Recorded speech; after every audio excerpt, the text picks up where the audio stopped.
O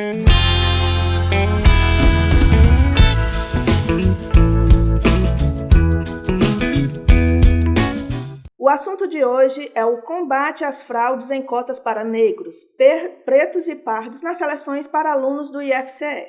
Eu sou a Cláudia Monteiro e estou aqui com os professores Marcilene Garcia de Souza, do Instituto Federal da Bahia, professora Cristiane Souza, do campus de Jaguaribe do IFCE, e o pesquisador e militante negro Paulo Sérgio Lisboa Cavalcante, que também faz parte do NEAB do campus Fortaleza. A primeira pergunta é para Marcilene. Pois não. Por que o movimento negro tensionou a aprovação da política de cotas na educação e nos concursos públicos?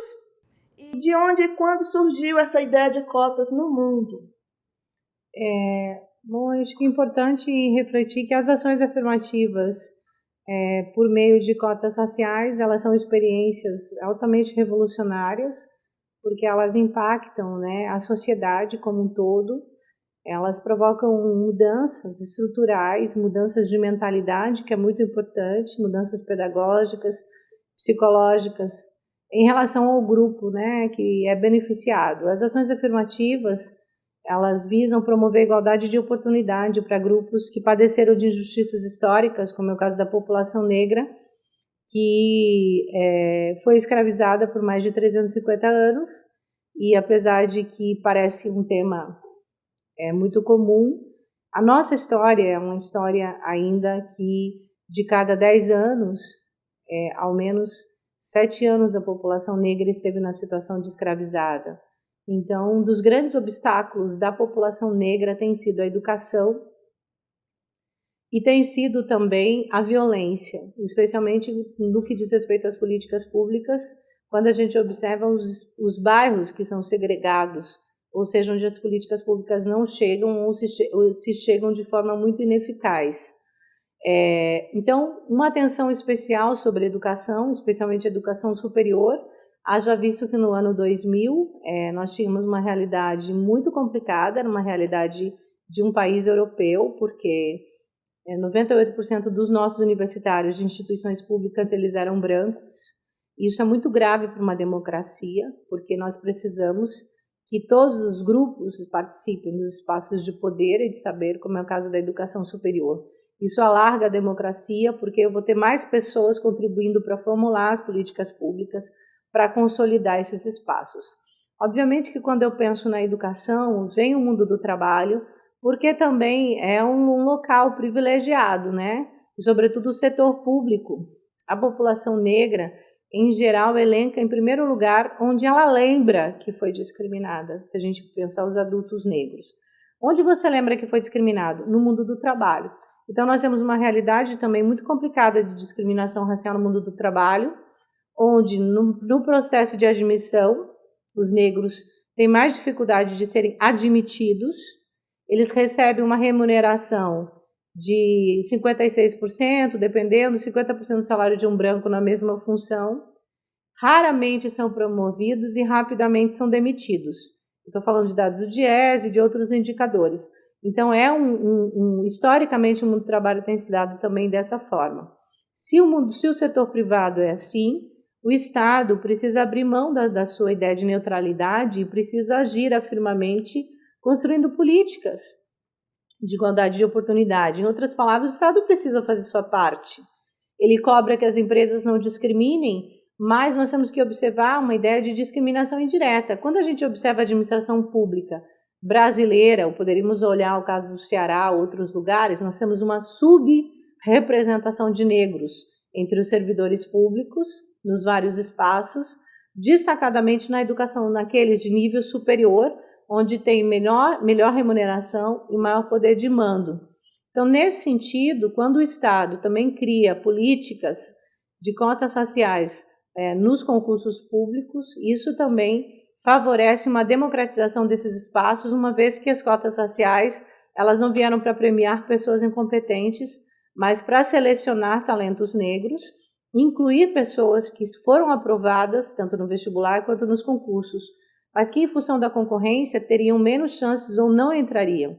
Então, é reconhecer que há uma desigualdade de oportunidade e que, nesse caso, os concursos, seja no vestibular ou nos concursos públicos, visam considerar também essas desigualdades raciais existentes hoje, que também foram oriundas da escravização.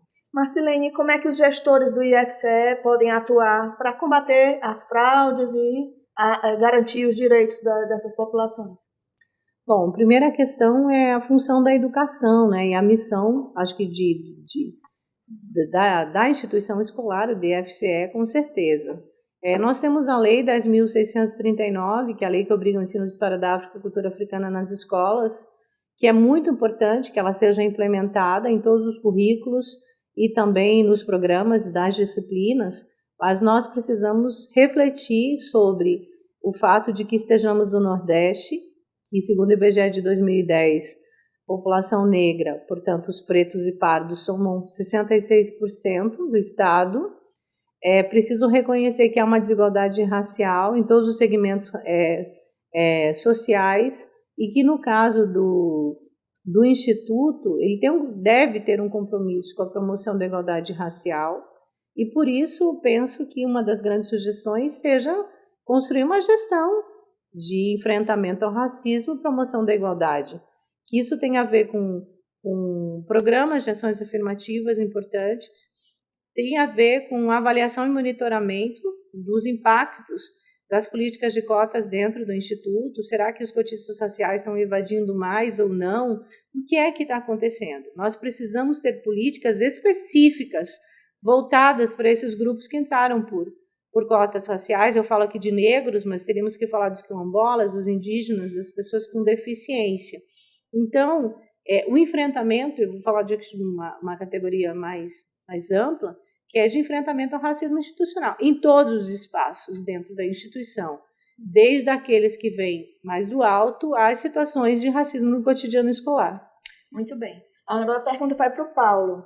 Paulo, como a Marcilene apontou, o Ceará tem 66% de habitantes que se autodeclaram negros, né? A maioria se declara parda. Essas pessoas, elas têm dificuldade de se autodeclarar negras e não se reconhecem? E por que isso acontece? Eu acho que os números, atrás dos números tem pessoas, né? Tem vidas. No entanto, essas vidas, essas pessoas, elas têm uma grande complicação do que foi formulado durante uma história, né? Como foi que as pessoas como foi que nós fomos doutrinados do que nós somos, qual o povo que nós somos. Houve uma criação durante séculos de que há uma única nação, um único povo e uma unidade só em relação a isso. Aqui no Ceará teve uma complicação ainda maior quando se constitui a questão dos mitos de criação, certo? Quando o José de Alencar criou o mito da Iracema, né, da Índia com o português, como o Hilário colocou bem ontem na formação, criou esse mito da invisibilidade do negro, da eliminação do índio e da invisibilidade do negro. Até hoje, quando você fala em Ceará, no Brasil, a visão que se tem é que no Ceará não tem negros. No entanto, esses números eles precisam ser um pouco melhor trabalhados, certo? Eu conheço muitos brancos que se autodenominam como negros e conheço muitos negros que se negam essa condição de negro.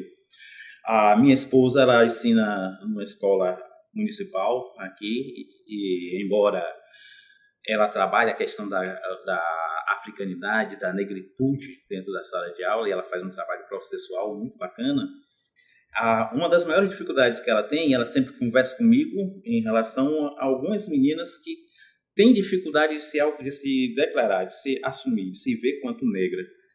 E muitas vezes a gente coloca, principalmente quando você é branco, você tem uma visão de um racismo dessas pessoas consigo mesmo. No entanto, há outras complexidades muito maiores, né? Eu acho que a Lélia Gonzalez ela fala muito bem dessa questão do psique, né? Essa questão psicológica, dessa construção do negro. Porque você veja bem, quando falam em relação ao Paulo, como eu estava falando um pouco antes com o Antigo, as pessoas me veem na rua e dizem: "E aí, negão, tudo bem? E aí, massa? Olha, perto do negão ali." Se liga? Mas quando esse negão vai falar sobre políticas públicas para o povo negro, certo? a mesma pessoa, no mesmo diálogo, você tem uma flexibilidade da minha própria identidade. Eu saio da condição de negão e passo para uma condição de moreno. Certo? E quando você leva isso para a própria população com um senso comum de que não existe raças, não existe negros, e o que existe é uma única nação, somos todos brasileiros, sendo que no dia a dia, no cotidiano dessas meninas, no cotidiano desses meninos, elas têm delimitado o horário para chegar em casa. Se passar das 10 horas elas verem a polícia, elas têm que correr, mesmo sem estar fazendo nada, 10 horas da noite, no seu próprio bairro. Você vê que elas vivem a questão da discriminação, do racismo institucional, o racismo da polícia. No entanto, elas têm dificuldade dessa aceitação. E essa dificuldade dessa aceitação, ela passa por uma produção subjetiva, uma produção que foi secular. Certo? Nós vemos aí nas nossas mídias, hoje é que nós estamos vendo a negrada assumindo os espaços. Certo? Eu estou estudando para concurso, que eu preciso trabalhar, e eu estou pouco acessando a internet, mas quando eu acessei a internet, a rede social a semana passada, eu pude ver uma menina de 3 a 5 anos, motivada, felicíssima, com o cabelo da Maju, de uma repórter de televisão, de uma rede Globo, na qual a menina se identificava, ela se via, ela se reconhecia naquela pessoa. Então, esse processo de destruição, de invisibilidade do genocídio do povo negro, ele transpassa, além dos corpos do assassinato, a nossa própria aceitação, nossa própria autoidentificação. Uhum. Agora, Cristiane, a ascendência do candidato, né? Falando aqui da nossa realidade, que o IFCE vai passar a fazer a verificação da autodeclaração, não é isso? A ascendência do candidato vai ser levada em conta, ou seja, o fato de uma pessoa ter pai, mãe ou avós negros faz dela uma pessoa negra? Quando a gente construiu o regulamento, a gente se pautou na normativa 04 de 2018, né? Que essa normativa deixa bem evidente a questão do fenótipo. Então, o que nós iremos considerar como é a orientação dessa normativa 04 de 2018 é o fenótipo, né? Esses traços negroides que vai dizer, porque aqui no Brasil, nosso racismo ele é de marca, como a gente falou na formação inteira. Então, o fenótipo ele vai ser o aspecto que nós levaremos em consideração no processo de heteroidentificação. Uhum. Aí eu pergunto outra coisa para ti. Segundo o regulamento do IFCE, os alunos que já estão matriculados, certo? Eles já ingressaram nos processos seletivos anteriores através das cotas, quando não havia as comissões, sim, certo? Se ele se inscrever em novo processo, passar por uma nova banca e a banca decidir que ele não está de acordo com o fenótipo, ele pode perder o direito à vaga, não é isso que diz? Isso. E aí é importante a gente ressaltar que os processos seletivos agora, né, esses novos processos seletivos, eles vão ter as bancas, mas os antigos, a gente também vai ver se é possível fazer essa identificação, porque a prioridade é para esses que estão ingressando. Esses que estão ingressando, realmente a gente vai levar em consideração o fenótipo. A formação interna também da banca, ela é fundamental para o sucesso, né, dessas bancas de heteroidentificação e para combater as fraudes. Eu acho que é importante e necessário. Então, esse de antes, né, ele, se possível, se necessário ou se houver alguma denúncia, a gente pode, né, estar fazendo essa aferição, essa verificação de heteroidentificação. Mas a nossa prioridade é para os novos processos seletivos que irão acontecer agora no finalzinho de 2019 e início de 2020. Pronto. Mais uma pergunta. Segundo o nosso regulamento de heteroidentificação, uma vez que a pessoa consiga, né, consiga validar a sua autodeclaração, essa pessoa não precisa mais passar por outro processo, né? Isso, ela fica com a vaga dela futura, né? Isso, então autodeclaração, passa pela banca de heteroidentificação e a vaga, se for deferido, ela garante a vaga. Se for indeferido, ela perde a vaga. Esse é o processo que a gente vai fazer. Uhum. É importante lembrar também que para chegar lá na comissão, a pessoa primeiro precisa passar pela prova, né? Isso, primeiro pela prova, depois a autodeclaração, depois da autodeclaração a banca e depois o indeferimento ou deferimento da matrícula. Uhum. Aí eu vou perguntar para o Paulo. O papel dessas comissões vai prevenir as fraudes? Você acha que isso é o suficiente para garantir os direitos dos nossos jovens talentosos que passaram pelas provas? Olha, a intenção é essa, certo? A intenção é realmente formarmos comissões que tenha a condição de garantir que o povo negro possa ter acesso que lhes foi negado durante todo um processo histórico. O objetivo é esse, certo? Agora, essa garantia vai se fazer necessário através da colaboração e da fiscalização tanto do movimento do segmento negro, da sociedade civil, como dos próprios profissionais que fazem parte das comissões, de fazer essa fiscalização. Que o nosso trabalho não termina só com a formação. Ele não vai, na verdade, eu estou aqui, a língua está indo para vai terminar, mas esse trabalho não termina, a gente vai ter que estar fiscalizando. Porque aí nós sabemos como é o nosso povo, digamos assim, mas eu não quero usar esse nosso não por causa da generalização, certo? Mas nós sabemos que sempre o brasileiro tem aquele jeitinho que a gente precisa estar contornando ou trabalhando essa visão da nossa moral dúbia, né? Os outros, a gente exige dos outros uma moral que muitas vezes nós não temos. E é necessário que dentro dessa comissão nós possamos ter essa moral de saber que o que nós estamos defendendo é uma luta de um coletivo, uma luta do povo negro que há muito tempo foi lhe negado e ontem e hoje nós estamos lutando para que os negros sejam realmente efetivados dentro das universidades e dos institutos, assim como nós temos que lutar também pelo mercado de trabalho. Muito bem. Aí ele falou em jeitinho, Marcilene, aí eu te pergunto, a gente sabe que os brancos, eles querem se passar por negros para acessar as cotas, né? Essas pessoas estão, com esse jeitinho, elas estão equivocadas ou estão cometendo um crime?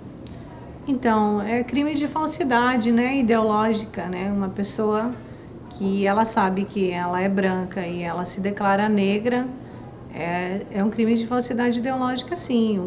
E, inclusive, a gente precisa olhar essa problemática com a gravidade que ela tem, né? Porque se houvesse um jovem negro fraudando um vestibular de qualquer instituição nesse país, como será que essa instituição trataria, né, esse jovem negro? No entanto, o que as instituições têm trabalhado é com a educação, né? Nós precisamos fazer com que as pessoas sejam sensíveis e tenham compromisso com a história da injustiça que a população negra foi submetida e é submetida ainda hoje. E também nós temos que problematizar o que levaria um jovem que é branco, que teve vivência branca, e a gente sabe que esse país garante privilégios e vantagens para as pessoas quando elas são brancas, que queiram se passar por um negro. Então, a gente está falando de um país que despreza a população negra, que não reconhece a importância de que nós tenhamos negros participando dos processos democráticos, inclusive na universidade. E esse debate cotas para brancos, né? E esse debate, na verdade, tem a ver com racismo estrutural na sociedade brasileira, que faz com que as pessoas não reconheçam o valor da população negra na construção e consolidação deste país. Nesse sentido, se não tem valor essa população, por que ela teria valor para estar na universidade do lado do meu filho? Tem questões importantes que têm a ver com a história oligárquica deste país, que é a dimensão de que agora o filho da empregada doméstica, da trabalhadora doméstica, que é o termo mais correto, está estudando com o filho do patrão. E Na maioria dos casos, nós temos indicadores que vão mostrar que esse jovem negro pobre, ele tem tirado melhores notas em quase 40% dos cursos e pouco evade. Então, a gente está falando de uma ruptura, de um olhar que é de uma sociedade que foi hierarquizada, que é uma sociedade que tem uma ideia de mérito que é um engodo. Como é que a gente pensa ideia de mérito numa sociedade? Que as pessoas têm desigualdade de condições e a gente diz, vocês vão competir em igualdade, quem chegar primeiro fica com a vaga. Não tem injustiça neste processo. Então, as ações afirmativas no meio de cotas raciais, elas são altamente revolucionárias. Elas, nos últimos anos, são as que têm da melhor realidade no Brasil, porque conseguiu incluir pessoas com deficiência na universidade, quilombolas, refugiados, negros e brancos pobres. Tem um artigo que eu escrevi com o professor Hélio Santos, que vai mostrando de indicadores de algumas universidades que quem mais se beneficiou com as cotas raciais tem sido os brancos. Os brancos porque eles ficam com metade das vagas já, em geral, todo mundo sabe que as cotas raciais são só para 50% das vagas, que é aquele universal. Majoritariamente, quando a gente soma, são pessoas brancas que estão ocupando aqueles 50% das vagas, porque são eles oriundos de escolas privadas, mas aqui o outro 50% do bolo a gente divide proporcional ao Estado e à presença da população negra. No caso do Ceará, 50% do bolo é dividido com 66, não sei como é que é aqui, como é que funciona? 66 para negros e 35 para brancos, pobres, oriundos de escola pública. Portanto, as políticas, então eu tenho políticas para pretos e pardos, indígenas, e tenho para os brancos pobres, que é aqueles que não entraram pelas cotas de pretos e pardos indígenas, que ninguém dá nome nenhum, mas que a gente sabe que são os brancos pobres. E a gente, nome nenhum no sentido que a gente não fala que é cota para branco, a gente diz que é cota para não preto, não pardo, não indígena. Importante falar do protagonismo do movimento negro. O movimento negro mudou a história da universidade. Pressionou e disse, nós negros temos que participar desse processo. Nós pagamos os impostos, a gente não quer entrar, a gente só quer limpar agora a universidade, limpar e servir. Não, nós queremos ir para a universidade. A juventude negra não quer morrer, a juventude negra quer ir para a universidade, quer ajudar a desenvolver este país de forma justa. Então, muito importante a gente refletir que o movimento negro tensionou essa universidade e levou os pobres brancos. Se hoje nós temos cotas para alunos oriundos de escola pública, é graças à atenção, à força, à resiliência, à luta do movimento negro. E depois vieram quem? Os indígenas, porque nós lutamos pelos negros e levamos os indígenas juntos, como foi a maioria das universidades. E hoje nós temos cotas para pessoas trans, para quilombolas, para refugiados, para pessoas com deficiência. Todas essas políticas inclusivas, elas têm a força, têm o coração, mãos e pés do movimento negro, e isso precisa ser reconhecido. Ao contrário, o que se observa é que as pessoas são favoráveis a todas as cotas, menos para a população negra. Então a gente está falando de tão cruel que é o racismo brasileiro. Paula, o nosso tempo está acabando, mas dá para você comentar aqui. Por que o silêncio e a omissão dos brancos em relação às fraudes nas cotas raciais? Olha, a comodidade, né? É cômodo. É cômodo quando o branco beneficia o seu grupo. Certo? O racismo estrutural ele passa por aí, por todos esses viés. Certo? Eu não lembro quem disse que o que me incomoda não é o grito dos... É o Martin Luther King. Não é o grito dos maus, mas o silêncio dos bons. Né? E aí a gente vê, na questão dessas fraudes, essa busca por minar uma política que é uma política de equidade para chegarmos a uma verdadeira igualdade. Aquele paraíso sonhado, paraíso daquela democracia racial lindíssima que se propaga no país, nós também queremos, mas nós queremos na real, no cotidiano, de verdade. Não é esse paraíso mitológico que nós já destruímos e que insiste nessa nova conjuntura em reaparecer, né, em reafirmar, inclusive utilizando muito não gosto de chamar de irmãos, mas muitos de nós que acaba fazendo um serviço, um papel como esse, de deslegitimar uma luta, que é a luta do movimento negro, né, e negando o próprio racismo que provavelmente ele sofreu. Cristiane, para encerrar, qual a mensagem que você dá para os nossos jovens pretos e pardos que desejam ser estudantes do IFCE? Que esse espaço é nosso, que o IFCE, assim como toda a rede federal, é um lugar para a gente estar, porque o lugar para a gente estar é onde a gente quiser e não onde a sociedade diz que a gente tem que estar. Dizer que se nós estamos aqui ocupando esse espaço, é porque essa luta do movimento negro ela foi necessária para que a gente estivesse aqui e que abrissem mais portas para que mais jovens negros estivessem aqui, né? Então, a nossa luta também é para que vocês possam estar nesse espaço, de ocupar esse espaço, que também é de vocês. Gente, infelizmente o programa acabou. A gente continua o IFCE no ar na próxima quinta-feira, às 14 horas. Até lá!